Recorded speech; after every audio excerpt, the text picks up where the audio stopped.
மீனராசி அன்பர்கள் தொழில் பண்ணக்கூடியவர்களுக்கு உங்கள் பெற்றோர்கள் தான் மிகப்பெரிய கடவுளே. அப்போ பெற்றோர்களை மனதார ஆசீர்வாதம் வாங்கிங்க. அது மிகப்பெரிய உயர்வு வெற்றிகள் உங்களுக்கு வரும். உங்களுடைய கற்றுக் கொடுத்த ஆசான்களை ஒருபோதும் நீங்கள் மறக்காதீங்க. பிஸ்னஸ் ரீதியாக இருந்தாலும் சரி, பள்ளிக்கூட வாத்தியாராக இருந்தாலும் சரி, அவங்கள எப்போவுமே நீங்கள் மனசில் நினச்சிக்கங்க. அவங்க இருந்தாலும் நினச்சிக்கங்க, இல்லாட்டியும் நினச்சிக்கங்க. அப்படி இருந்தாங்க அப்படின்னா முடிஞ்ச அளவுக்கு அவங்கள வருடத்திற்கு ஒரு முறை போய் பார்த்து அவங்களுக்கு ஏதோ ஒரு உதவிகள் செய்யுங்க. அட்லீஸ்ட் அவங்க காலில் விழுந்து ஆசீர்வாதம் வாங்கிட்டு வாங்க.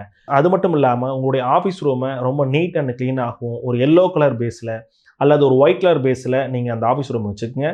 ஆஃபீஸ் ரூமில் பெருமாள் படமும் முருகர் படமும் பெரிய லெவலில் மாட்டிக்கிங்க. இது நல்ல பலன்களை தரும். வரவங்க எல்லாருக்கும் எழுந்து நின்று நீங்கள் ரிசீவ் பண்ணுங்கள். நீங்கள் எவ்வளோ பெரிய பணக்காரராக இருந்தாலும் வரக்கூடியவர் சிம்பிளான ஆளாக இருந்தும் எழுந்து நின்று ரிசீவ் பண்ணுங்கள். இது உங்களை அந்த குருவோட அம்சத்தை முழுக்க உங்களுக்கு கொடுக்கும். வரக்கூடியவருக்கு ஃபஸ்ட்டு இம்ப்ரெஷன் கிரியேட் பண்ணும் பொழுது அவங்க வயதானவராக இருந்தாலும் நம்மளை ப்ளஸ் பண்ணுவாங்க, சின்னவளாக இருந்தாலும் நம்மளை ப்ளஸ் பண்ணுவாங்க. அப்போது அந்த ஒரு உங்களுக்கான அந்த பிளெஸ்ஸிங் அப்படிங்கிறது மிகப்பெரிய ஏற்றத்துக்கு உங்களுக்கு உண்டு கூட்டிகிட்டு போகும். இனி எல்லாம் இனிதே. நன்றி, வணக்கம்.